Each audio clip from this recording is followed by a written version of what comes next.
საღამოშვიდობისა ძვირფასო მეგობრებო, ქართველთა დიდი გაერთიანების სტუდიიდან ეთერშია სპეციალური გამოშვება. დღეს ჩვენი სტუმარია პოეტი, პროფესორი ბატონი ვაჟა ოთარაშვილი. იგი მობრძანდა ჩვენთან, აქვს ძალიან ისეთი საკითხები დღეს გასახილველი, უნდათ რომ მოგაწოდოთ ინფორმაციები და ამიტომ დიდ მადლობას ვეთქვი ბატონ ვაჟას. მუდმივად ესე იგი მუხჩაუხრელი თავის სამშობლოსთვის იბრძვის, თავის სამშობლოს დასაცავად და აი ახლაც ძალიან გულშემომწყრალი გვეწვია და ძალიან დასევდიანებულია იმდენი პრობლემების წინაშე დგას ქვეყანა და რომელსაც თავის თვალით უყურებს. მოდი დავიწყოთ იქიდან ბატონო ვაჟა, ახლა ჩვენ ყველამ ჩვენი თვალით ნახეთ 35 წელია უყურებთ ჩვენ, ესე იგი, როდესაც იარაღით გადატრიალება მოხდა, მას შემდეგ ისეთ ხელისუფლებები გარედან დასმული ჩარევებით და შემდეგ რომ ფაქტიურად სახელმწიფოებრივი აზროვნება ჩვენ აი ამ 35 წლის მანძილზე რომ რომელიმე პოლიტიკოს ქონებოდა აი სახელმწიფოებრივი პასუხისგებლობა ასეთი არ არსებობს ალბათ ვერავინ დამისახელებს იმიტომ რომ ფაქტიურად გარედან დასმულებია ასევე რაღაცა ისეთი სახე მიიღო ამ ყველაფერმა აი მხოლოდ და მხოლოდ მახინჯი და კორუფციული, აი თუნდაც ბიზნეს წრეებში, მათი ბიზნეს საქმიანობა და სწორედ ამის შედეგია ალბათ ეს უსაშველოდ მუდმივად რომ იზრდება და იზრდება ფასები, პირველადი მოხმარების და პროდუქტები და საერთოდ ზოგადად ქვეყანაში და მუდმივად გატაკდება მოსახლეობა. მე არ შეგიშლით ხელს და შეიძლება მე დროს დაგითმობთ, ეხლა მე თქვენთან გადმოვდივარ აი ამ პირველი აი ამ კითხვით და დავიწყოთ, გავაანალიზოთ და შემდეგი კითხვების შემდეგ გადმოვარდნით. მოგესალმებით, დიდი მადლობა დათო მოწვევისთვის. მართლაც ამ ქვეყნის სატკივარმა მომიყვანა თქვენთან, ქართველთა დიდ გაერთიანების ამ სტუდიაში. მე არა ვარ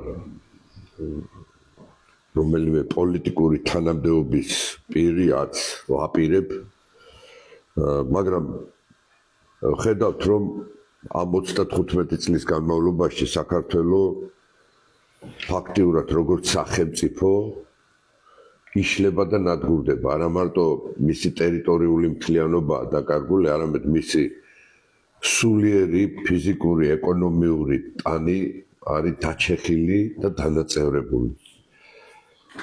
უპირველესად აი აბსოლუტურად სწორი ბრძანეთ. ჩვენ ხედავთ ხელისუფლებებში სახელმწიფოებრივი აზროვნების დეფიციტს. დაწყებული შევარდნაძის ეპოქიდან,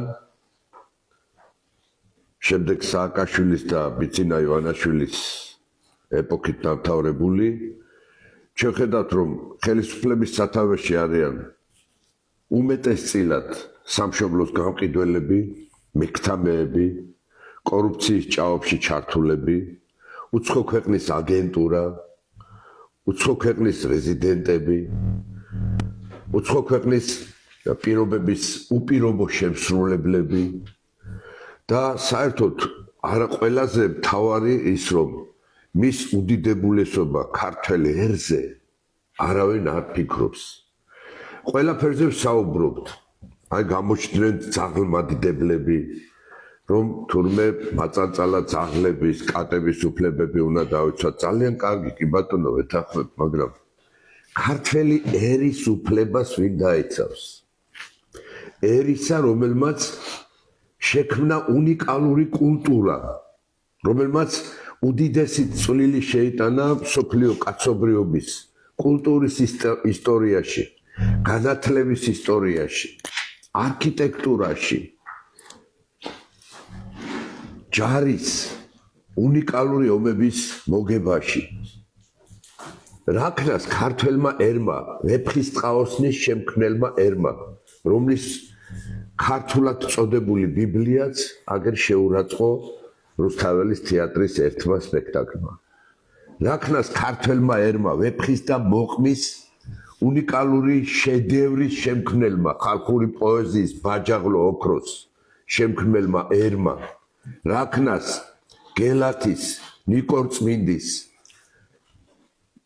ალავერდის სამთავისის ამშენებელმა ქართველმა ერმა რომელმაც სვეტიცხოვლის გულში შეინახა ქრისტეს ყვართი ერმა რომელსაც 100,000 მოწამე მარტო ერთ დღეს დაებადა როდესაც კალასხიძე ფეხი არ დააბიჯეს მაცხოვრის და ღვთისმშობლის ხატს რაქნას ერმა რომელმაც დიდგორი მოიგო 600,000-იან თურქ-სელჩუკთა გაერთიანებულ ლაშქართან რაქნას ერმა რომელმაც შამქორი და ბასიანი მოიგო რაქნას ერმა რომელმაც მარტყოფის ბრძოლა მოიგო გიორგი სააკაძის სარდლობით მარტყოფის ულევარას ველზე რაქნას ერმა რომელმაც 1757 წლის 14 დეკემბერს გმირი მეფე სოლომონ პირველის ხელმძღვანელობით ხვესილის ბრძოლა მოიგო და თურქები არ შეუშვა რიონის ხეობაში რაქნას ერმა რომელსაც ყავდა ვაჟა ილია აკაკი გოგებაშვილი დიდი ივანე ჯავახიშვილი დიდი გალაქტიონი დიდი გურამიშვილი დიდი სულხან საბა და უზარმაზარი გრიგოლ ხანძთელი რაქნას ერმა რომელმაც ფაშიზმი აგერ სულ რაღაც 70 წლის წინ დაახლოებით სტალინის მეთაურობით ორივე ბეჭზე გააკრა ქართველი იოსებ ჯუღაშვილის მეთაურობით და აი ამ ერის გენოციდი მიმდინარეობს ყველას თვალწინ აი ამიტომ მოვედი მე აი ამის სათქმელად იმიტომ რომ ფაქტიურად მიმდინარეობს ერის გენოციდი ქართველი ერის გენოციდი ამაზე არავინ არ საუბრობს და უპირველესი ხელმძღვანელები ამ ტრაგიკული პროცესისა არიან ჩვენი ხელისუფლებები აი გადატრიალების შემდეგ რაც ეროვნული ხელისუფლება დაემხო ყველა ხელისუფლება ფაქტიურად ხელს უწყობს ქართველი ერის გენოციდს რომ ჩვენ ხო გვაგვაჩნია სტატისტიკა 1989 წლის აღწერისა ეს მარტო დემოგრაფიული კრიზისი არ არის ქვეყნისთვის ეს არის ქვეყნის სულიერი ეკონომიური კულტურული საგანმანათლებლო კრიზისი თუ ვთქვათ 1989 წელს საქართველოს მოსახლეობა რომლის 85%-მდე ქართველობა იყო შეადგენდა 5,5 მილიონს დღეს რეალურად საქართველოს მოსახლეობა ქართველობა საქართველოში შეიძლება 1,5 მილიონს აღარ შეადგენდეს არა როდესაც 90-იან წლებში საქართველოში იყო 70,000-მდე ზოგიერთი მონაცემებით 75,000-მდე მეცნიერ მუშაკი მკვლევარი დღეს მათი რაოდენობა შემცირებულია 3,500-მდე 4,000-მდე ანუ მიდის ერის გენეტიკური ინტელექტუალური გამოფიტვა განადგურება ამ კუთხითაც ამას ემატება ის მსახრალი განათლების პოლიტიკა რომელსაც ჩიჩილაკ ბრძენი კობახიძე და მისი განათლების მინისტრი მიქანაძე ახორციელებენ დაუნდობლად როგორც უმაღლეს სასწავლებლებში ასევე სკოლებში აი ხლა მე გუშინ დამირეკეს სოფელ ლამისხანიდან იცით ლამისხანა ისტორიული სოფელია საიდანაც დავით გურამიშვილი მოიტაცეს ლეკებმა ამ ისტორიულმა სოფელმა მრავალი მოჭიდავე მრავალი გამოჩენილი პიროვნება გაუზარდა საქართველოს 2 წელზე მეტია მიდის მშენებლობა აი რა შემომჩევა მოსახლეობამ 2 წელზე მეტია მიდის საბავშვო ბაღის მშენებლობა და ფული უკვე შეჭმულია ამოყვანილია კედლები სადღაც ალბათ 1 მეტრზე და შეჩერებულია ეს მშენებლობა ბავშვებს ატარებენ იგოეთში ეხლა წარმოიდგინეთ, ეხლა კიდე გაზაფხულია და ზამთარში როგორია ლამისყანი და ბავშვის იგოეთში ტარება, ხო? საბავშვო ბაღში. ასევე მოარული ხმები ამბობენ, რომ უნდა დაიკეტოს სოფელ ლამისყანის სკოლა. უნდა წავიდეს რემონტი და თურმე ბავშვებმა ასევე 1-2 წელი უნდა იარონ იგოეთის სკოლაში. ეხლა იგოეთში დიდ სკოლას აშენებენ, მე მივესალმები სკოლის აშენებას, რა თქმა უნდა, მიხარია, მაგრამ ასევე მოარული ხმები ამბობენ და მინდა გავაჟღერო და ნეტა ჩემი სიტყვები ტყუილი აღმოჩნდეს, რომ უნდა დახურონ სოფელ ქვემოჭალის და სოფელ სამთავისის სკოლები და ამ ბავშვებმა უნდა იარონ იგოეთის სკოლაში. მე მინდა გავაჟღერო, იმიტომ რომ კარგს არაფერს მოველი ამ ხელისუფლებისგან. შეიძლება ეს სულაც მარტო მოარული ხმებია და მერცმა ქნას რომ მოარულ ხმებად დარჩეს, მაგრამ ძალიან ცუდი მაგალითები გვაქვს წინ ამ კუთხით, ჩემო დავით. ნახე, ისტორიული სოფელი ნოსტე, ხო, გიორგი სარკაძის მშობლიური სოფელი. დაიხურა სკოლა, დაკეტეს, ბავშვებს დაატარებენ ახალციხეში ან ახალქალაქში სკოლაში. ნოსტე ხო ყველა მიცის გიორგი სარკაძის სოფელი. შეიძლება ეს სკოლა არ ფუნქციონირებდეს და სახელმწიფო პოლიტიკა არ იყოს მიმართული, განათლების სახელმწიფო პოლიტიკა იქითკენ რომ სკოლა ფუნქციონირებდეს თუნდაც ერთ ბავშვზე. როცა შენ სოფელში სკოლას ხურავ, ჩათვალე რომ ის სოფელი ცარი ელდება. ანუ წირავ შენ ამ სოფელს გასანათლებლად. ერთად მინდა, ასევე ისტორიული სოფელი. ასევე რამდენიმე წლის წინ დახურეს სკოლა და დაცარიელდა სოფელი, ხო? ეხლა იქ არის მოსახლეობა? კი, მოსახლეობა არის და ბავშვებს ატარებენ იმაზე ახალქალაქში. სოფელ ახალქალაქში. ეხლა მეფის სოფელი რომ დაარქვეს იდიოტურად, ისევე ამ მისი რა ქვია, ეგრეთ წოდებული დეპუტატის და ჩიჩილაკ ბრძენის იმითი მონტაჟი. აი, თქვენი აზრით რა მიზანს ემსახურება ეს პატარ-პატარა სოფლებში ეს დახურვები სკოლების? ემსახურება არაუდეთ გულში. სკოლების შენობებს გაყიდიან. გაყიდიან ამ სკოლების შენობებს და როგორც ქართულ მიწაწყალს ყიდიან უცხოელებზე, ისე გაყიდიან ამ შენობებსაც. სხვადასხვა მიზნით. იქნება სასტუმრო, იქნება რესტორანი, იქნება თუ რა უცხოელების ხელში. ეხლა ყველაზე მთავარი კიდევ ერთხელ ვამბობ, ეს არის ქართველი ერი, რომელიც თავის მშობლიურ მიწაწყალზე უკვე ძალიან ცოტაღა დარჩა.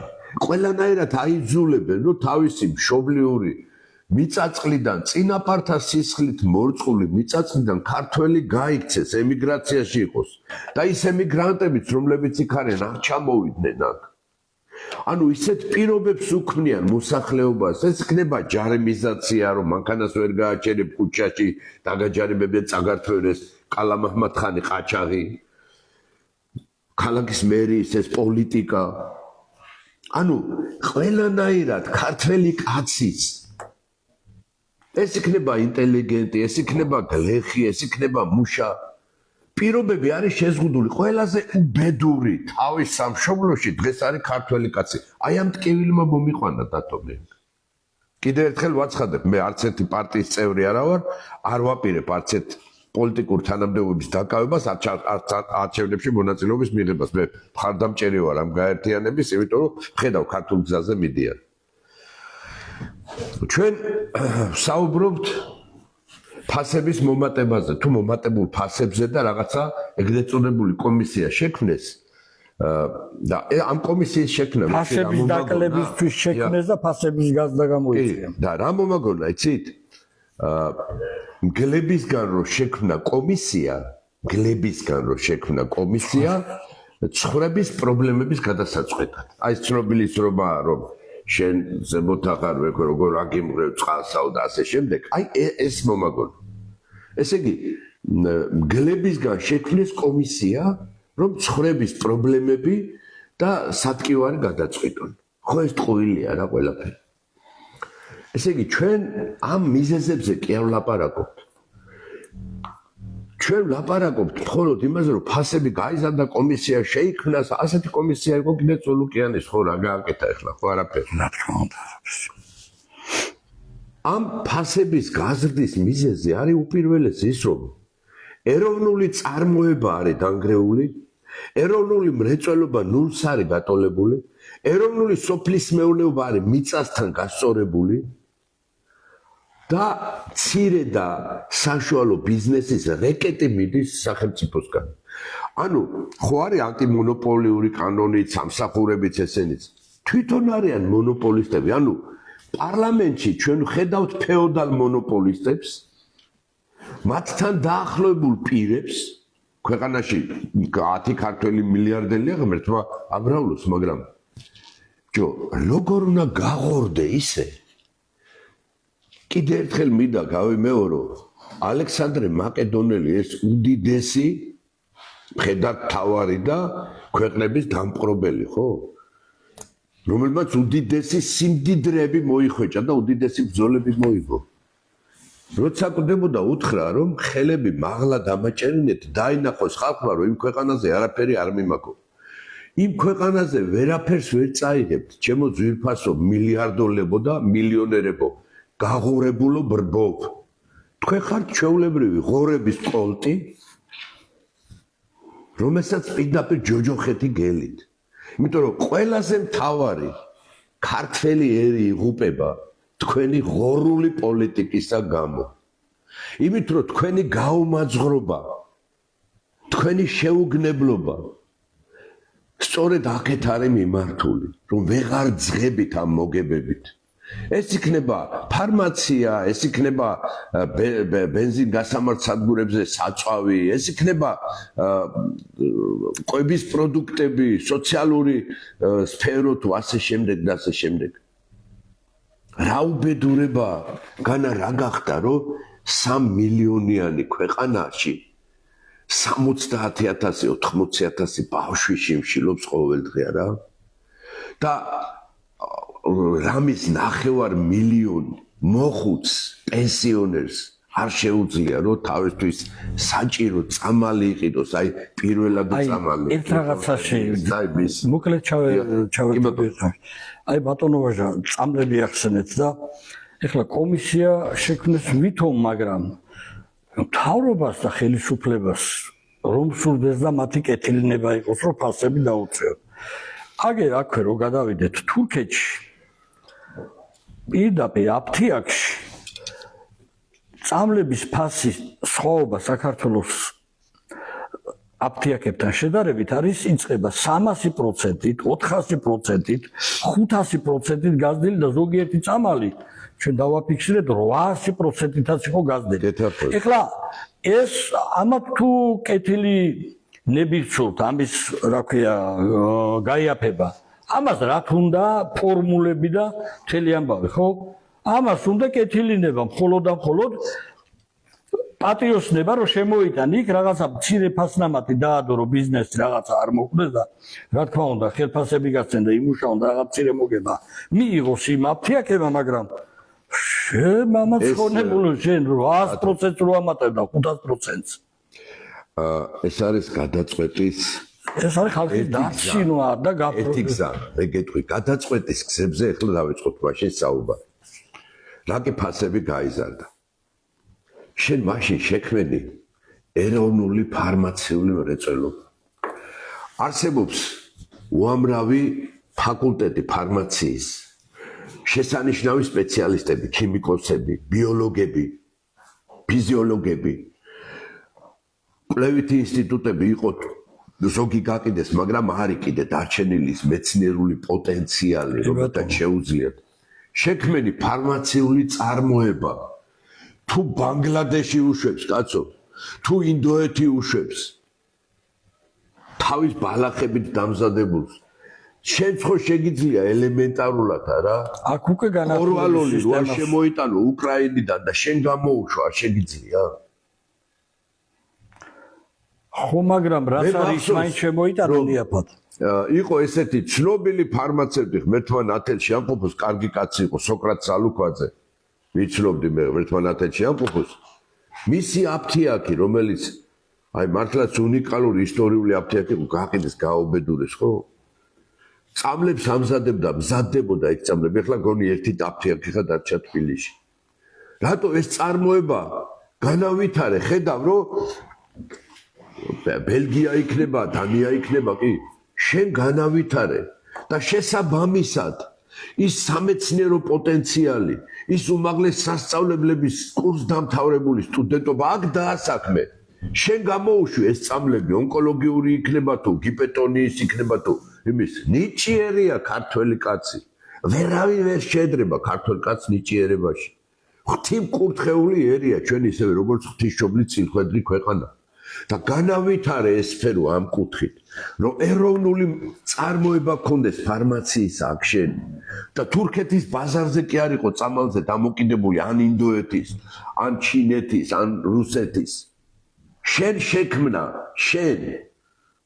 იცი რა, შეიძლება მეზობელმა ერთხელ მოგაწოდოს საჭმელი, მაგრამ თუ შენ ქვაბი არ შეიძინე, არ მოიმარაგე სურსათი და შენ თვითონ არ მოხარშე, ყოველთვის ვერ მოგაწვის მეზობელი და ყოველთვის ვერ იყიდი. აი ამაშია სახელმწიფო წესია. ეხლა რაც შეეხება ისევე ეროვნულ წარმოებას, ეროვნულ მრეწველობას, რატოა დაანგრეული შეგნებულად? ელემენტარულად ასანც რო ვერ უშვებს ქვეყანა. მებიაჩემი აკეთებდა საპონს. მებიაჩემი, როცა იყო გაჭირვება 60-ზე და საპონს ვერ უშვებს ქვეყანა. ელემენტარულად საცვას ვერ კერავს ქვეყანა, როცა თელის იკერებოდა, ხო, გმირთა მოედანზე გაიყიდა ეხლა ის თელი ფაბრიკის, თელი მოწყობილობა და ეს იყო, ხო?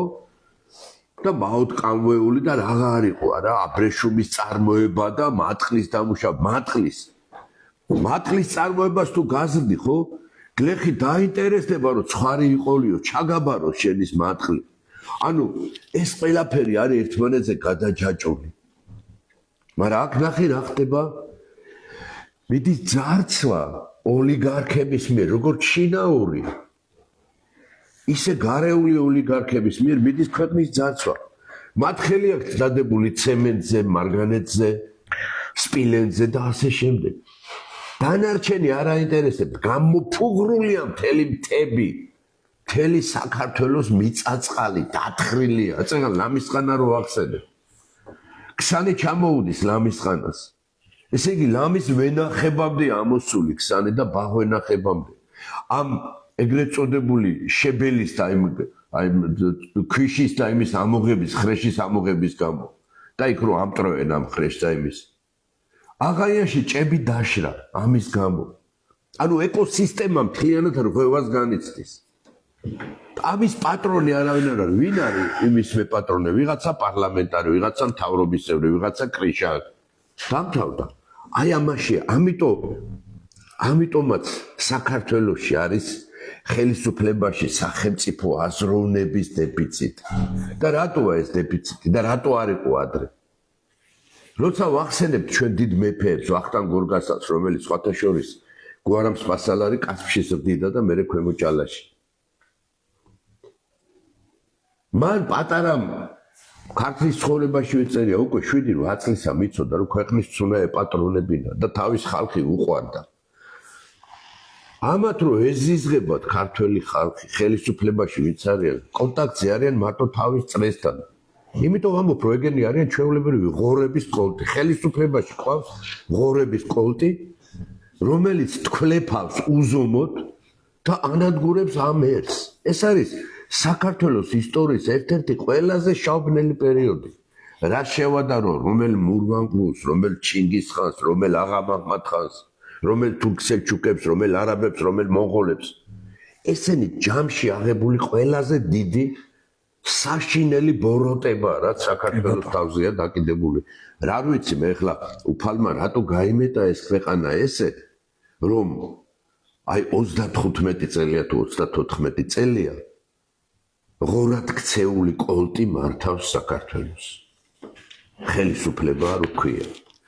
და აი სახელისუფლებო აზროვნება ნიშნავს იმას, რომ იმ ხელისუფალს უნდა უყვარდეს უპირველესად თავისი ხალხი, თავისი მოსახლეობა და მარტო მაშინ კი არ უნდა აქცენტებოდეს შეხვედრაზე არჩევნები რო იქნება, რომ მივიდეს ამომრჩეველთან. და რა ხდება ახლა? რა მექანიზმი მე აქვე გამოსავალსაც პასუხობ. უნდა შეიცვალოს კანონმდებლობა და ორი მომენტი უნდა შევიდეს კიდათ საქართველოს კონსტიტუციაში, კიდათ საარჩევნო კანონში. პირველი უნდა აეკრძალოთ ბიზნესმენებს პოლიტიკაში მოღვაწეობა და პარლამენტის წევრობა. კი ბატონო, ეს ვისია, რაღაცა ისა ხო, ეს ბარკლები ვის შემოაქვს, ის შაქრის ბიზნესი ვისია, ღვინის ბიზნესი ვისია, დუგლაძეა თუ პეტრეძეა თუ ის არის ხო? გადააფორმოს ბატონო ვაჟო. მოაცილეთ ბატონებო, ვისაც უნდა პოლიტიკაში ყოფნა, ის უნდა თავის მშობელ ხალხს ემსახუროს და არა თავის ჯიბეს. ამიტომ ეს კანონმდებლობით უნდა დადგინდეს, რომ ბიზნესმენს ეკრძალება პარლამენტის წევრობა და პარლამენტში მოღვაწეობა დაგვანებონ თავი. ბატონო ვაჟო, კანონმდებლობით კი არის რომ მაღალ ჩინოსნებს ეკრძალებათ, მაგრამ გადააფორმებენ ხოლმე თავის ახლობლებზე. ნახეთ ახლა, აი მან როგორი კანონი უნდა შევიდეს, იცით? სანამ ხელისუფლებაში მოვა, მანამდე მინიმუმ 5 წელი არ უნდა ფიქსირდებოდეს, რომ ის იყო. კი ბატონო, მაგის დახვეწა შეიძლება მინიმუმ 5 წელია თუ 10 წელია. კი ბატონო. რისთვის არსებობენ ისეთი ორგანოები, როგორიც არის უშიშროება, როგორიც არის პროკურატურა, როგორიც არის შინაგან საქმეთა სამინისტრო. ნუ თუ მათ არ ექნებათ იმის ინფორმაცია, რომ ეს კაცი ამ კაცს თავისი დიდი ბიზნესი სიდედრზე თუ ცოლის დაზე აქვს გადაფორმებული? არ ეცოდინებათ ეს ყველაფერი? ბატონო ვაჟო, დეკლარაცია ამიტომაც და მეორე ეს პირველი, რომ უნდა აეკრძალოთ, სხვათა შორის ეს ნორმა არსებობს ევროპაში. კი ბატონო. ჩვენ ხო ევროპისაკენ მივიდივართ, კი ბატონო, რაღაცა კარგში მივიბაძოთ იმ ევროპას. და აიკრძალოს. გნებავთ 5 წელი იქნება თუ 10 წელი იქნება თუ გნებავთ შევჩნეულიც რო იყოს ბიზნესში, ხო? რომ ძმას რო კონდეს და ის უნდა იყოს მაგაზე შეიძლება მსჯელობა იმ ნორმების ჩამოყალიბება პოლიტიკოსისთვის, იმ დოგმატების ჩამოყალიბება, იმ ჩარჩოებისა, რომელშიც მას შეუძლია მოღვაწეობა. მეორე უნდა იყოს ის, რომ უნდა გქონდეს ჩვენ დეპუტატის უკან გამოწვევის უფლება. გეთანხმებით. ეს უნდა მოქმედებდეს როგორც დაბალ დონეზე, ქალაქის მუნიციპალიტეტების საკრებულოს დონეზე, ასევე დედაქალაქის, ასევე დიდი ქალაქების და ასევე პარლამენტის დონეზე. ვერ შეასრულა ამომრჩევლების დაპირება, ვერ ამართლებს მათ ნდობას და ის თავის ბიზნესს უბერავს და თავის საქმიანობას ეწევა. უნდა არსებობდეს გარკვეული პროცენტი ხელმომწერებისა, რომლებიც თქვა 20% დააყენებს ამ დეპუტატის გამოწვევის საკითხს. და შესაბამის ოლქში იყო სპეციალური გნებავთ იგივე საარჩევნო კომისიას CSKO-ს დაევალოს, ახალი განყოფილება დაემატოს, რომელიც იქნება დეპუტატის უკან გამომწვევი განყოფილება. თუ ამომრჩეველთა 50+1 კაცი თანახმა იქნება, რომ ეს დეპუტატი იქნეს გაწვეული, უნდა გავიწვიოთ და 4 წელი აღარ უნდა ელოდო. და ეს ვადა ერთ წელშივე უკვე უნდა მოქმედებდეს. იმიტომ რომ იმ წელსვე გამოჩნდება ზოგი პარლამენტის სტომებზე საერთოდ არ გადის ბატონებო. ზოგი საერთოდ არ გამოსულა პრობლემატიკაზე. და ხალხზე არაფერზე არ ლაპარაკობენ. რაზე მიდის ლაპარაკი? ესე იგი, მიდის ჭიდაობა, ეს ნაცია, ის ხოცია, ის LGBT-ია, ეს ტრამპმა რა თქვა, ზელენსკისა, პუტინმა. ესე იგი, ხალხის მდგომარეობაზე პარლამენტი არ მსჯელობს. არ მსჯელობს, ნახეთ, აი წეგან უბრალოდ ფიგურალური შედარება გამოიყვანე, კომისია შექმნეს, გლების ხროვა შეიყვანეს, მის რა ქვია, ბატკნების საკითხის გასარჩევად. აი, ასეთი სიაფანდობით ხდება ეს ყველაფერი და ანუ რას ნიშნავს, რომ სახელმწიფო აზროვნების დეფიციტია ხელისუფლებაში. სახელმწიფოებრივი აზროვნების დეფიციტი ნიშნავს, რომ სახელმწიფო დაგვემხობა თავზე, ხვალზეგ და სულ სხვა ჯურის, სულ სხვა გაგების ხალხი შეიძლება მოვიდეს ქვეყნის სათავეში. ამაზე გადაჯაჭვულია დემოგრაფიული პრობლემა. მე ვიცი რომ აი თქვენ 24 მაისს საღამოს 6 საათზე თუ არ ვცდები რუსთაველის მეტროსთან სწორედ ამ პრობლემას უძღვნით თქვენ საინფორმაციო შეკრებას 17 ქვეყანასთან არის უვიზო მიმოსვლა დამტკიცებული ხო და როგორი ქვეყნებია ესენი ავღანეთი, ირანი, საუდის არაბეთი და ასე შემდეგ ისე ამათ რო კითხო დასავლეთისკენ ევროპისკენ მივდივართ ამ ქვეყნების მოსახლეობა ჯამში უზარმაზარია მილიარდამდეა ხო იქ ინდოეთია იქ რას უშვებით ესე იგი ჩვენ არა ეგ ინდოეთის გარეშეა მილიარდამდე ესე იგი ჩვენ ესე იგი დემოგრაფიულად შეგნებულად საქართველოს ხელისუფლება მის მშობელს თუმცა მისი მშობელი არ არის იმიტომ რომ საქართველოს ხელისუფლებაში ძალიან ბევრი ვითომ ქართველია არა ქართველია და ვაი ქართველია და მაინც გენეტიკა თავისას შვება იცით და ძალიან ბევრი ისეთი პიროვნება რომელიც ნამდვილად ხელისუფლებაში არ უნდა იყოს და აი სწორედ ასეთი ხალხი ანადგურებს მის უდიდებულესობა ქართველებს საქართველო ითვლება ქრისტიანულ ქვეყანად ნუ დაწყებული წმინდა ნინოდან და უფრო სწორედ იმაზე ადრე ანდრია პირველ წოდებულიდან ქრისტეს მოციქულიდან დაწყებული ჩვენ 20-21 საუკუნე დაიწყო ქრისტიანული სახელმწიფო ვართ მაგრამ დღეს საქართველოში არის სკამთაყვანის მცემლობა ეს სკამთაყვანის მცემლობა დაიწყო 92 წლიდან როგორც კი ეროვნული ხელისუფლება დაემხო შევარდნაძე და ედუარდთან დაჩოქება მიშა მაგარია და ეხლა აი საუბარში მინდა ჩავერთო თუ არ დაივიწყებთ ბატონო ვაჟა პარლამენტის ახსენეთ 95%-მა იქ არ იცის როგორ დაწეროს კანონპროექტი იქ ერთადერთი ფუნქცია მათ აქვთ ერთადერთი რისთვისაც ისინი პარლამენტში შედიან რომ საკუთარი ბიზნესები დაიცვან და გავლენა ქონდეთ ქვეყანაში მეორე კიდევ როდესაც აი პროკურატურას ვახსენებ ჩვენ და სამართლის სწორედანეთ გამოწვევაზეც ხომ პროკურატურის საქმიანობა როდესაც ახსენეთ პროკურატურას ევალება როდესაც ესა თუ ის ჩინოვნიკი იქ ავსებს დეკლარაციას როდესაც თანამდებობა უნდა დაიკავოს მაღალი თანამდებობა პროკურატურამ უნდა გადახედოს მის მიერ შევცილ დეკლარაციას და გააკეთოს დასკვნა აქ ყველაფერი წყობშია თუ არა ეხლა გეკითხებით ადამიანს რომ დაახლოებით 3-4 მილიონი უწერია ოფიციალურად დეკლარაციაში სხვადასხვა ქონებები კიდევ ამის გარდა სასახლეები და ისინი ეს ხო შეუძლებელია როდესაც ეს კაცი მოდის ახალგაზრდობიდან თანამდებობაზე სადაც ბიზნესი ეკრძალება რო შეკრიბო ხელფასი და 50-ზე გაამრავლო ეს თანხა მაინც არ გროვდება მაშინ საიდან მოიტანეს მე პირდაპირ ვიტყვი ახლა თუნდაც სად არის პროკურატურა როდესაც გელაძე ეხლა დანიშნეს ნიშნავენ გონი თუ როგორ არის უშროების მინისტრად ხო გელაძე შინაგან საქმეთა მინისტრი რო იყო მე კი არა თელ საქართველოს გაუწდა კაცო შეხედეთ ცოლის საკუთრებებს თუ მის სახელზე არსებულ საკუთრებებს თავზე გადმოვდუხთ მილიონები საიდან დააგროვეს კაცო ამას ხო უნდა გამოძიება ამიტომ მე პირადად მე ბატონო ვაჟა მაქვს ესეთი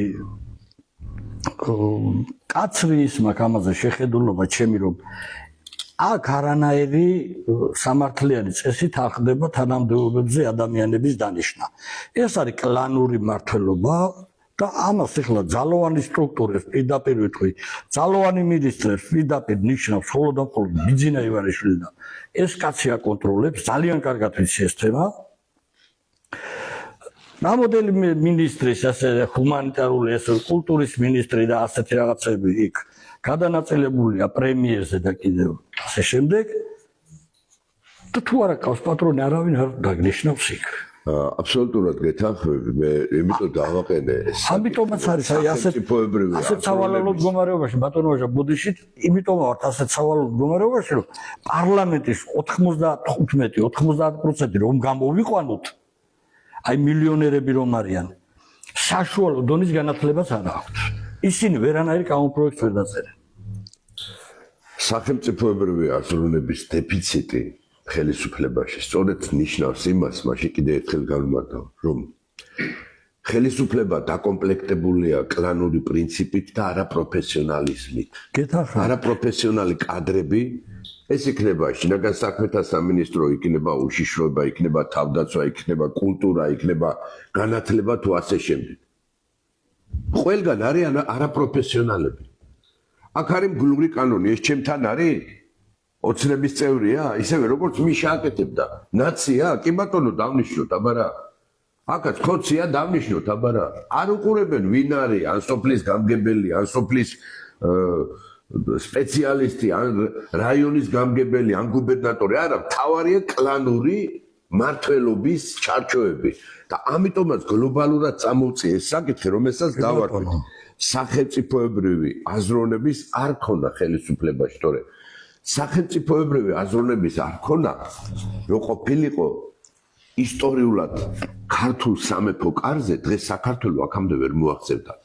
უფლისწულს რო ზრდიდა მეფე, იმ უფლისწულმა იცოდა, რომ ჯარს ხვალზე თითონ უნდა წაძღოლოდა წინ და არა დაცვის უკან, სადღაც მიკუნჭული ყოფილიყო და 50 კაცს ეტარებინა შავი ჯიპებით აკეთებდა. არა, ის პირველი მიდიოდა ხმალ ამოღებული და მერე მიყვებოდა ჯარი.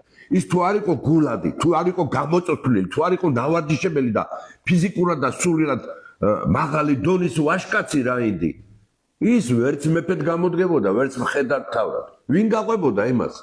რატო გაყვა ქართული ჯარი გიორგი სააკაძეს მარტყოფის ველზე 30,000-იანი ყიზილბაშთა ჯარის შუაგულში 4 კაცით დაიწყო აჯანყება, მათ შორის თავისი ვაჟი იყო, ავთანდილი უფროსი ვაჟი.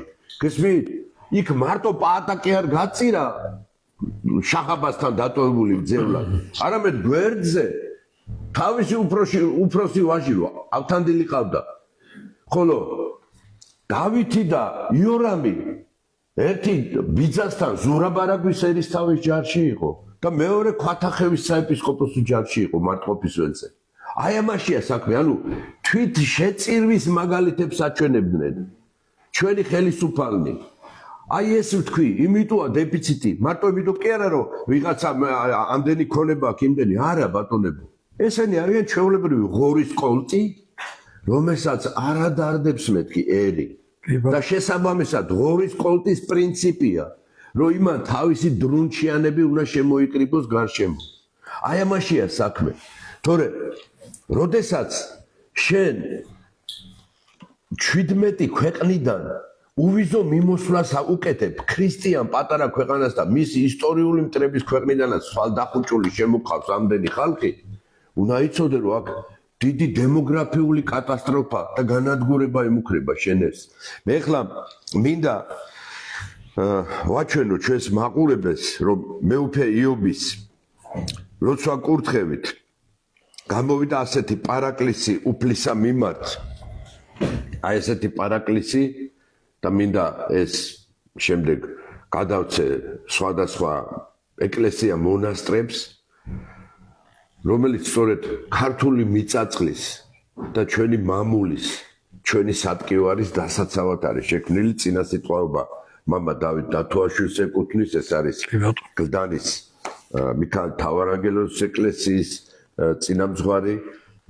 მე დამიკავშირდა ამის თაობაზე მამა სპირიდონ სკიფურიშვილის შესანიშნავი მოძღვარი და მამულიშვილი და მე მიხარია რომ სწორედ უფალი თუ შეგვეწევა, თორე მე ახლა როგორ შეიძლება ამ ხელისუფლებების იმედი მქონდეს, რომელსაც უყურებთ.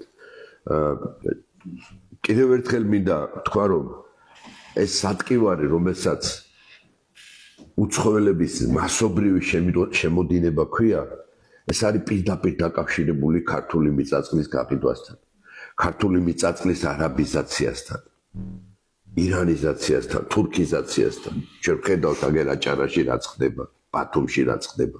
ეს არის სახელმწიფო პოლიტიკიდან გამომდინარე. სწორედ მოღალატეობრივი პოლიტიკა ხელისუფლებისა. ამიტომაც მე ფიქრობ, რომ ამ კუთხით ჩვენმა დედა ეკლესიამ ვინც არ უნდა აირჩიო პატრიარქად მე ეგ ცაში წდება არა ვარ ეხლა მაგაში არც ჩამრევი და არც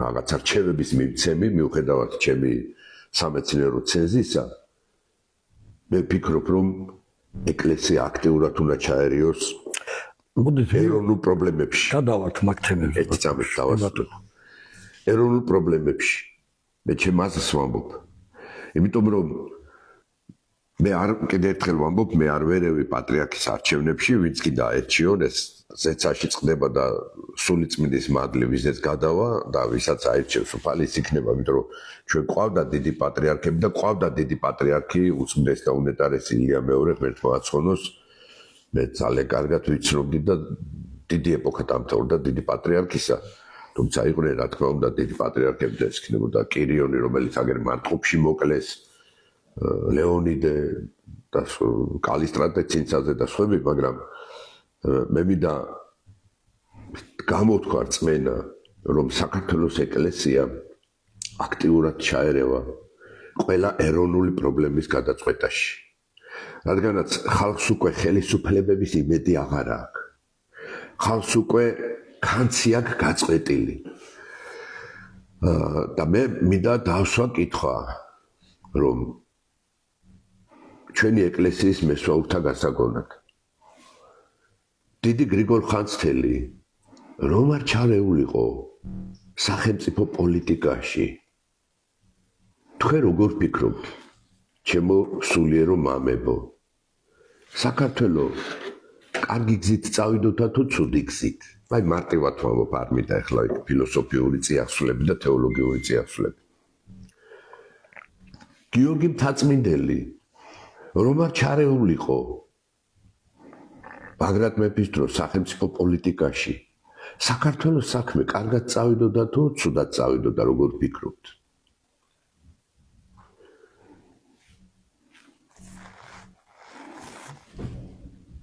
თევდორე კველთელი უბრალო მღვდელი თრიალეთზე მდებარე ერთი პატარა სოფლისა რო არ გაეწირა თავი 60,000-იანი ოსმალო თათარხანის ლაშქარი გზიდან არ აეცდინა და არ ჩარეულიყო იმ სახელმწიფო პოლიტიკაში რომელსაც მეფის გადარჩენა ერქვა როგორი გზით წავიდოდა საქართველო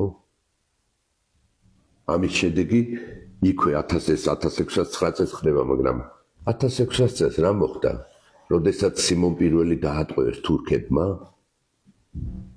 და 7 სართულიან კოშკში ყავდათ გამომწყდეული და იქ გარდაიცვალა დიდი მეფე მამაცი ამიტომაც ჩვენი ეკლესიის ისტორია სავსეა დიდი საეკლესიო მამების თავგანწირულობით თავისი ერისა და მრევლისათვის რადგანაც ამას თქვენ სახარებაც გეუბნებათ იოანეს სახარების მე-15 თავის მე-12-მე-13 პუნქტი უფრო ის ამის და სიყვარული არავის აქვს ოდეს თავი თვისით დადვას მეგობართა თვისთათვის ამიტომაც როდესაც გადაგებთ გახსოვდეთ რომ იქ დაძაბუნებული დაჩაგრული გაღატაკებული სიკვდილის პირას მიყვანელი ქართველი ერი გიმზერთ და თქვენგან თავგანწირვას მოითხოვს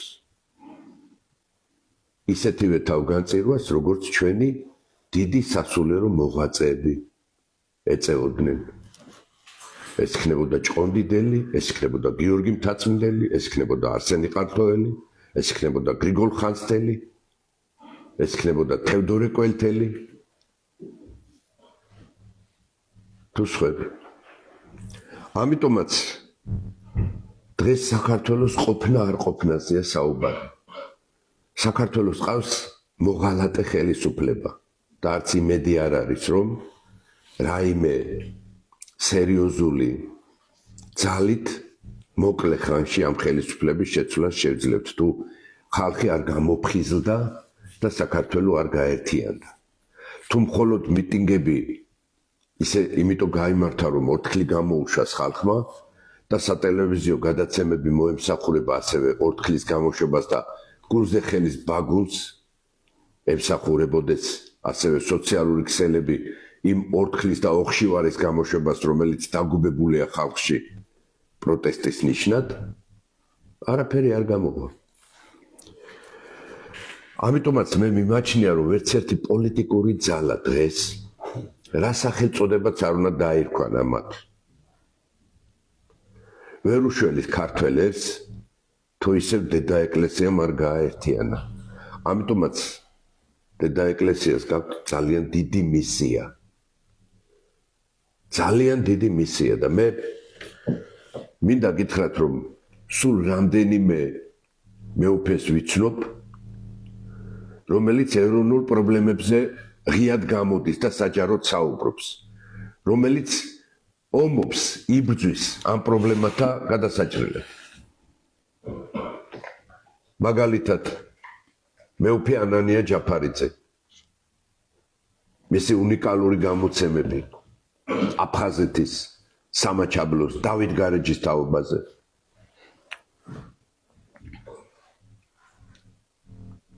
მეუფე იობის გამოსვლა დავით გარეჯთან დაკავშირებით. მეუფე იოანე გამრეკელის გამოსვლა ქართული ერის გენეზისთან დაკავშირებით. მეუფე შიოს გამოსვლა დემოგრაფიულ პრობლემასთან დაკავშირებით, ნათლობის ხალხის ნათლობის პროცესის გაგრძელებასთან დაკავშირებით. დანარჩენები რატო არიან გაჩერებულები? დანარჩენები რატო მისდევენ? ილია ჭავჭავაძის მკვლელის მერბიჭაშვილის გზას? ამიტომაც კიდევ ერთხელ მინდა გავიხსენო საქართველოს ისტორია, რომ არა მარაბდის ველზე, მანამდე მარტყოფის ველზე, საეკლესიო ჯარის გმირული ბრძოლა ეს ხარჭაშნელი იქნებოდა, რუსთაველი იქნებოდა თუ ურბნელი ეპისკოპოსი იქნებოდა, ქართველობა დღემდე ვერ მოვიდოდა. დღესაც ომია. მართალია, ხმალი ფარშიმშერი არ გიკავიათ, მაგრამ დღეს უფრო ულმობელი ომია. მტერი არ ჩანს, თუმცა მტერი ყველგანაა. და მაგალითი ერის გადარჩენისა თქვენ უნდა მისცეთ ძვირფასო მამებო.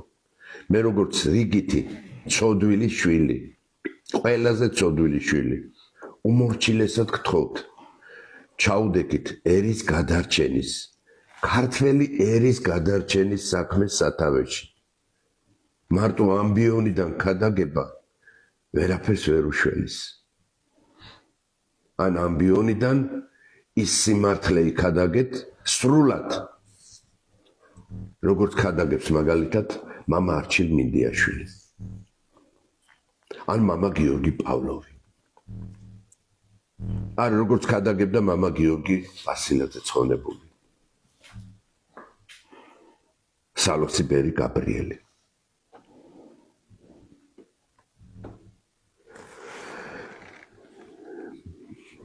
გავიცი მე ბატონო ვაჟა, ამით მინდა დავასრულოთ. თითქმის მე რაც უნდა დამესვას იგივე ამოწურეთ, მაგრამ მაინც მინდა კიდევ აი მოკლედ ორ საკითხს შევეხოთ, ერთზე ფაქტიურად ნახევრად გავიარეთ. დაახლოებით საქართველოში არის 3700 სოფელი. დიახ.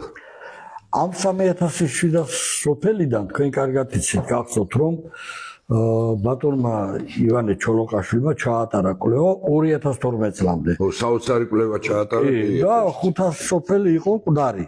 2012 წლის მერე თქვენ იცით რა ტემპით მიდის განადგურება სოფლების და გამორიცხული არ არის უკვე 1000-ზე იყოს ეს. აი მაგეთი დავიწყე ზუსტად. ხო და სოფელი ერთაწმინდა მოკლეს, იმიტომ რომ სკოლა დახურეს. სოფელი ნოსტე მოკლეს, იმიტომ რომ სკოლა დახურეს.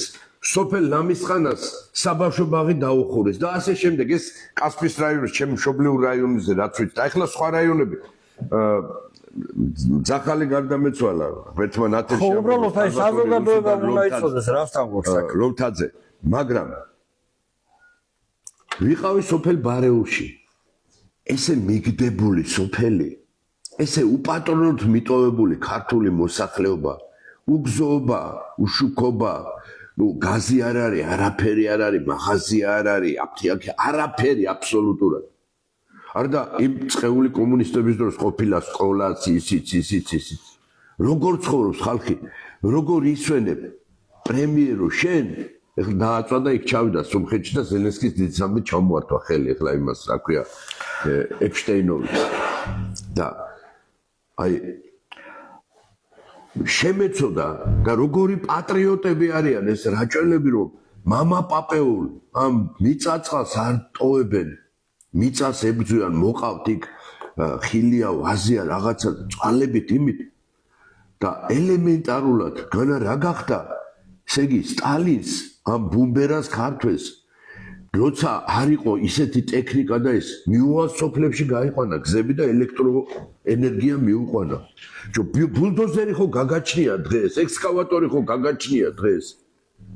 რაღაცა ტრაილერები და რატო არ შეიძლება რომ სოფლებში ყველგან მიიყვანო გზა, მიიტანო გაზის მილი, რომ ის დაამაგრო ის ხალხი იქა, ხელი შეუწყო ეროვნულ წარმოებას, მცირე მეწარმოებას იგივე სოფლებში, მაგრამ არა, ეს სპეციალურად ხდება და ასობრივად გაყიდონ მერე რაჭის წყეები, რაჭის მიწები, რაჭის ახლა მოდიხარ და შაორის ტბის გარშემო უკვე ისეთი ადგილებია გაჩეხილი, რომ ვიღაცებმა მერე ალბათ ფეშენებული ისენი სასტუმროები და ისინი ააშენონ, ისე ვეღარ აძღებიან, იმიტომ ვთქვი.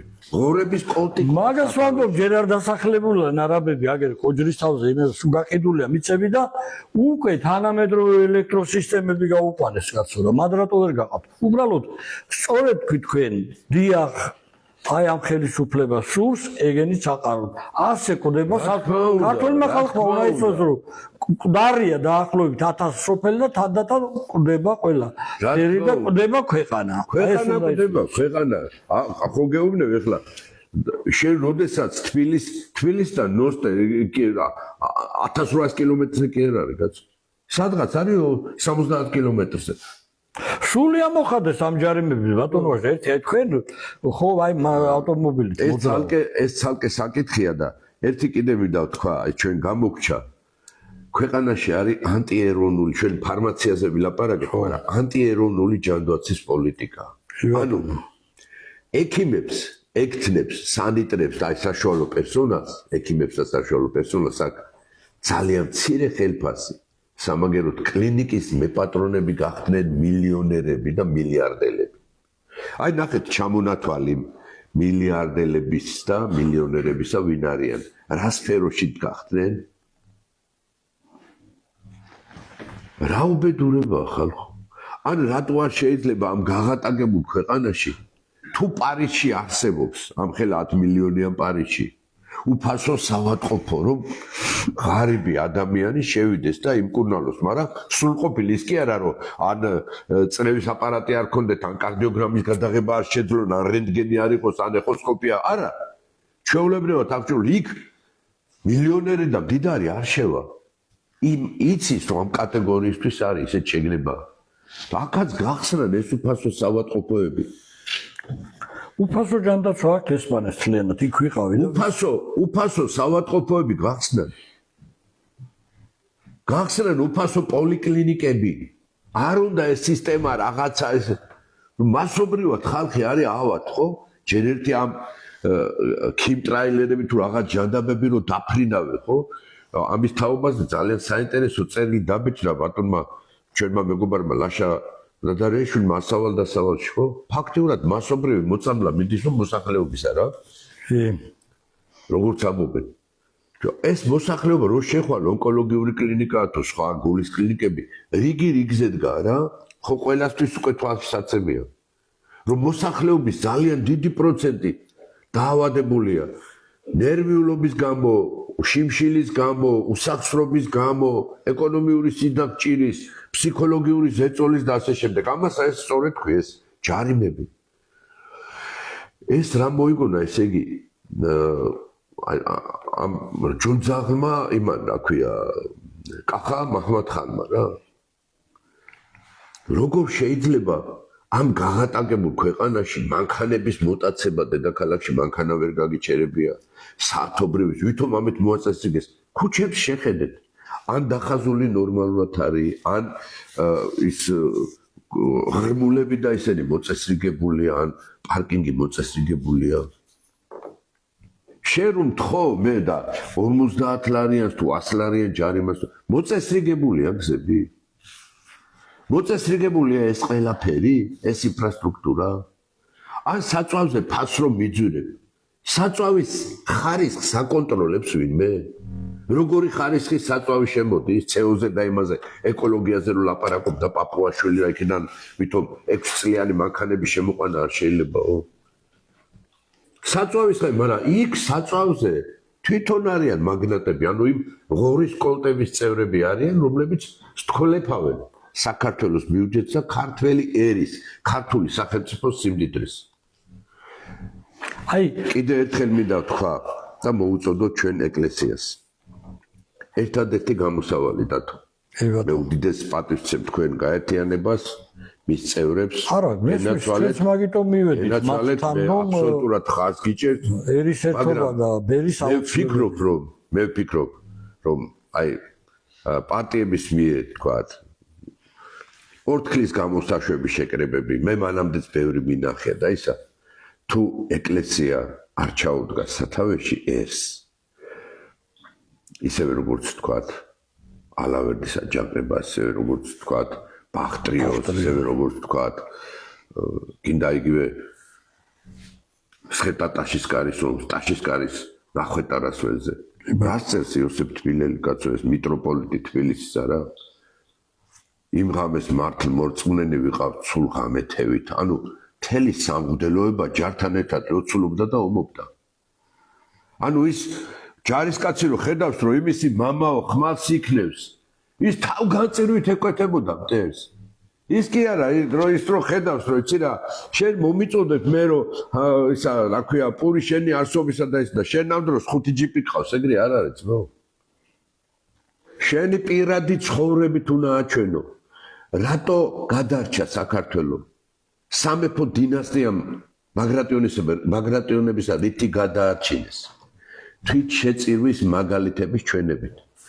ის ბაგრატიონები ოჯახში იზრდებოდნენ და არა შემთხვევით ეხლა რომ ვამბობთ ის ბაგრატიონია მოდი მეფე იყოს მე არა ვარ მაგის მომხრე პირდაპირ ვაცხადებ სტალინი არ იყო ბაგრატიონი მე არ იყო ბუმბერაზე ქართველი აი სტალინის ფენომენმა უბრალო გლეხსაც გლეხის შვილსაც და მუშის შვილსაც მისცა საშუალება გამხდარიყო პროფესორი და აკადემიკოსი თუ ის იყო ნიჭიერი როგორც დიდი პოეტი ამბობს ისეული მეფე რომ იყოს გზაფართო აი აქედან გამომდინარე ყველას დიდი მორალი ეს არის ცი ყველა ღმერთის შვილია ეხლა ნუ დავიწყებთ ეს თავადია ის ბაგრატიონია ეს ერის არა ნიც აძლევს ზენა მხოლოდ კაცს და არა გვარიშვილობას კი ბატონო ამიტომაც იყოს ბატონო ისა ერთი მნიშვნელოვანი ინფორმაცია უნდა გავაჟერო ამ ეთერში თქვენ ახსენეთ ჯანდაცვა და მე მინდა ვკითხო ახლა სად არის ამ მომენტში ჯანდაცვა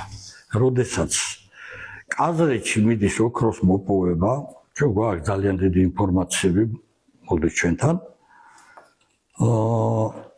თლიანად დაბინძურებულია მდინარე მაშავერა ისეთ დონეზე რომ გაოცნებით რომ ნახოთ უბრალოდ აი ნანახება ქარო ჩააგდოთ აი ესე გაიშლება მთლიანად როგორც სუთეთრი გახდება წყალი აი ამ წყლით იწვება მთლიანად გარდაბანი და ეს მარნეული ნესილი და იქიდან მოყვანილი მწვანილი ბოსნეული ის ამას იღებს ჩვენი მოსახლეობა და პირველი ონკოლოგიის წყარო არის ეს პატივცემულო მეგობრებო და ამიტომ გახშირდა როგორც ჩანს საქართველოში ესე მეტისმეტად სწორედ აი ესე დაბინძურებულ პროდუქტებს რო ვიღებთ და ამიტომ არის რომ ონკოლოგიური ავადმყოფებს ვეღარ იმაშება უკვე აუდის მიღებას თურქეთი ქართულ საქართველოსთან ხო და ჯანდაცვა სად არის რომ იწამლება ეხლა არ ვიტყვი მე ჩემი თავი კაცო მე ჩემი სიცოცხლე მაინც ვიცოცხლე და ვიცხოვრე მაგრამ ბავშვები არ ეწოდებათ. ბავშვები არ ეწოდებათ. დათო, წეროთ. ბავშვი ონკოლოგიური გული ხო გაგიშკდება, გაუჩნდეს. ოქროს, ვერცხლს, სპილენძს, მარგანეცს, ცემენტს ისე იღებენ, რომ დაანგრეულია საქართველოს, ხო გეუბნები, დასავლეთ საქართველოს იქნება აღმოსავლეთი თუ ჩრდილოეთი თუ სამხრეთი, გამოღრუნტულია ყველა. აბსოლუტურად ეკოსისტემა დაანგრეულია, ხმას არ იღებს, რა თქმა უნდა, ბუნების დაცვის და ესობს. ველური პრინციპებით მიდის, ოღონდ წაიღოს რა ყველაფერი. ჩემთვის მნიშვნელოვანია და მტკივნეულია, იმიტომ რომ ჩემი პირველი დისერტაცია, სადისერტაციო თემა იყო მიწის ზედა წყლების კონტროლის ავტომატიზებული სისტემები. ცხონებული ბატონი ზაურ ყრუაშვილი იყო ჩემი ხელმძღვანელი, უძვირფასესი ადამიანი და აი იმ პერიოდში მარტო მტკვარზე 11 ავტომატური საკონტროლო სადგური მუშაობდა. ერთი თბილისის ზღვაზე და 10 მტკვარზე დაწყებული ზაგეს და ფონიჭალი დამთავრებული. ასევე ყოველთვიური გაზომვები ხდებოდა, იგივე მაშავერა იქნებოდა, იორი იქნებოდა, ალაზანი იქნებოდა, რიონი ცხენისწყალი. რომ რაიმე დამაბინძურებელი ან რადიაციული ან შხამიანი ნივთიერება ან რაღაც და ხდებოდა დათვშხენების კერების იდენტიფიკაცია და დაუყოვნებლივ. და ხდებოდა ამ ინფორმაციის სტატისტიკური გადამუშავება. გაზომვები ხდებოდა ყოველ საათში ერთხელ. და სხვათა შორის დღეს იაპონიაში წესია, რომ მოსახლეობას აწვდიან, რომ თქვათ, აი, ზღვის სანაპიროზე, აი ეს არის, თქვათ 20 კომპონენტი იზომება, ხო? იქ pH-ი, RK, BPK და ეს ყველაფერი იზომება, ნატრიუმი, ქლორი, თარიშხანის შემცველობა ხო არა, რადიაცია ხო? და აცნობები მოსახლეობას, რომ აი ამ რო შედიხარ საბანაოდ, აი ესეთია, თქვათ, მარილიანული. ეს ყველაფერი ჩვენთან აღარ არის. მოისმო ეს ყველაფერი, აღარ ჩავზღვაზე და მაშავერაზე. ესენი მგლური კანონით გლიჯავენ ამ ყველაფერს და ეგ ავთქვი, ეგ პრობლემა ავთქვი, რომ საქართველოს გული გამოღრუტნეს ყველაფერი. ქსნის მაგალითი, იმიტომ ვთქვი, ქსნიდან არა მარტო ამ შებელს იღებენ, თიხნარზე მოდის უკვე და ვენახები წაიღო, ვენახებთან მოვიდა ქსანი.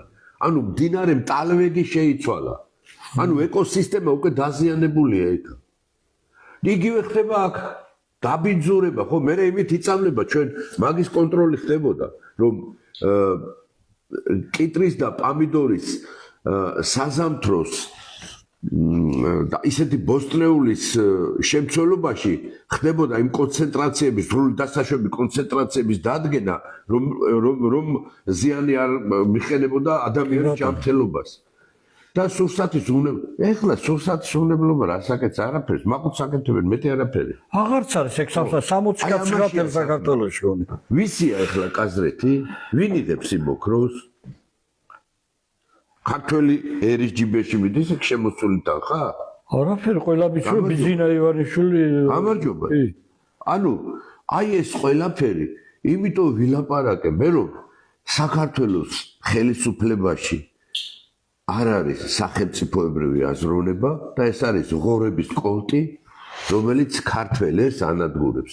ეს არის გენოციდი ქართველი ერისა და დასკვნა რა გავაკეთე? ერთადერთი მე არც ერთი პოლიტიკური ძალის, ცალკეული პოლიტიკოსების განაცვალოთ ჩემი თავი, მაგრამ არც ერთი პოლიტიკური ძალის იმედი არ მაქვს, რომ აი ამ ბოროტებას, რომელსაც აი ესეთი მსოფლიო მონსტრული ის ქვია ძალა შეეჭიდება და ხალხს რაღაცნაირად გამოიყვანს. ერთადერთი ეკლესიის იმედი მაქვს, რომ ღვთის შეწევნით მათი აქტიური ეროვნულ პრობლემატიკაში ჩარევით შეცვალონ და დაუდგნენ ერთ ხაზში, თორე ისევე როგორც კიდე ერთხელ ვიმეორებ, როგორც სიმართლეს ქადაგებს მამა არჩილი, მამა გეორგი პავლოვი და კიდე რამდენიმე ოძღვარი ეწერან ვახსენე მამა სპირიდონსკი პურიშვილი, მამა დავით დათოშ, თორე დანარჩენი ჩვენ ერის გაწყვეტის პირზე ვართ.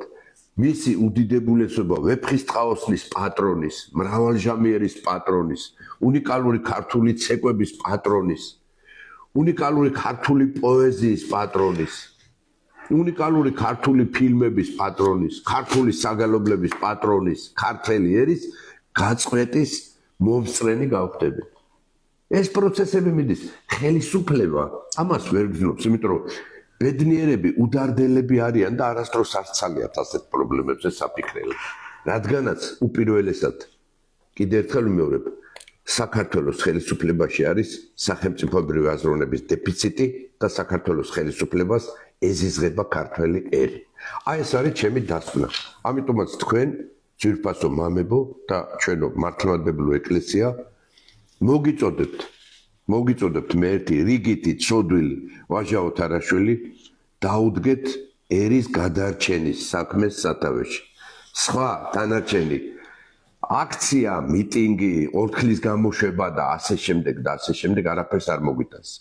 თქვენ ერთადერთ შეგიძლიათ რომ კიდევ ერთხელ დაარაზმოთ ისევე როგორც მე-17 საუკუნეში მარტყოფის ომის დროს, ისევე როგორც მე-17 საუკუნის დასაწყისში 1609 წლის 21 ივნისს ტაშისკარის ნახვეტარას ველზე დაარაზმა ქართულმა სამღვდელოებამ ჩვენი ვაჟკაცები ისე დაარაზმოთ დღესაც ჩვენი ერი ზეპარტიულო და ძვირფასო მამებო.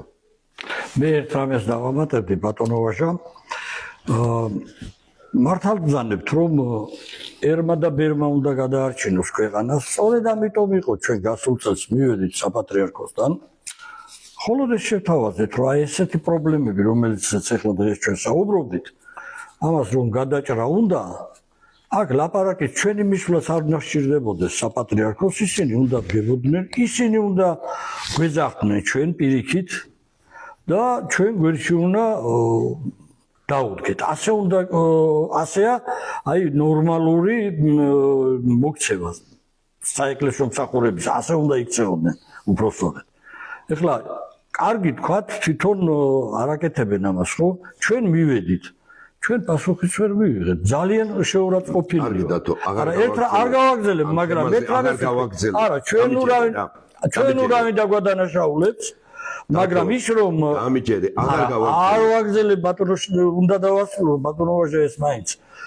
ძალიან კარგია, როდესაც თუ გინდა რომ წარმატებას მიაღწიო, ერმა და ბერმა უნდა მიაღწიოს, მაგრამ თუ ახლა ეკლესია ჩვენ არ დაგვიდგება ღმერთმა არ აქნას და არ დაგვიდგა გვერდში, ჩვენ გულხელს ვერ დავიკრიბავ და ჩვენ ბოლომდე ვიბრძოლებთ. მაშინ ერთს მოუწევს ერისკაცებს მარტო ბრძოლა და ძალიან ცუდი იქნება ეს. მეც გეთანხმებ, ძალიან ცუდი იქნება. და კარგი იქნება ის, რასაც ჩვენ თხოვთ რომ დავდგეთ ერთად ერი და ბერი. დათო მე დავასრულე უკვე. კი ბატონო, ეს მეც ვასრულებ. 24 მაისს ჩვენ ქართველთა დიდი გაერთიანება აი ამ უდიდეს პრობლემებზე, რასაც ქვია ეს უვიზო შემოსვლა ამ 17 სახელმწიფოდან, რომ არ გაიყიდოს ყველანაირი დანიშნულების ქართული მიწა უცხო ქვეყნის მოქალაქეებზე, უნდა გავიგოთ ასევე დავადგინოთ ჩვენ ამ დღეებში ავალ დავით გარეჯზე, სადამდე შეგვიშვებენ ამასაც ვნახავთ და დავწმუნდებით ჩვენი თვალით. მოკლედ უმძიმესი საკითხებია, რომელსაც გადაჭრა უნდა, ამიტომ ჩვენ მოუწოდებთ მთელი საქართველოს მოსახლეობას ყოველგვარი სკამების გარეშე, ყოველგვარი რაღაცა პარტიულების გარეშე, რაღაცა მიზნების გარეშე, ჩვენი მიზანია დავიცვათ ჩვენი სამშობლო და ვეძახით ყველა მამულიშვილს, ყველა პატრიოტს. 24 მაისს საღამოს 18 საათზე მეტრო რუსთაველი და რუსთაველის ზეგთან. ღმერთი იყოს ჩვენი მფარველი, კიდევ ერთხელ დიდი მადლობა ბატონო ვაჟა მობრძანებისთვის. დიდი მადლობა. საინტერესო იყო თქვენი საუბარი და იმედია ბევრი მაყურებელი მოусმეს, გაანალიზებს და უფრო გამოიღვიძებს. ამინ.